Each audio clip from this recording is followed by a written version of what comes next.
Sabihin natin, yung mga pwede mag-transition dito, if ever, para sa akin, na player sa MPL ngayon, Edward, established na yung pangalan, pwede na yun. May equivalent value na yun. Tapos, sino pa? Si Carl, yan. Pag inopera niyan, malaki. Hindi na yun si Sanford ata eh. Parang magiging TF ni Sanford a month, if ever. 800k.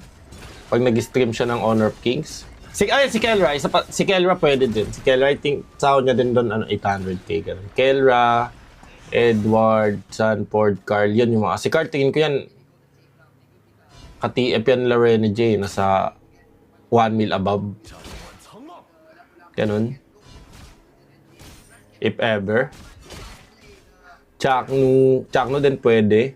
Around 800. 500 to 800. Kung lilipat sila, tapos magpo-focus sila sa pagiging pro, I think now is the right time. Or maybe next season, ganun. Hindi mo alam. Malay mo.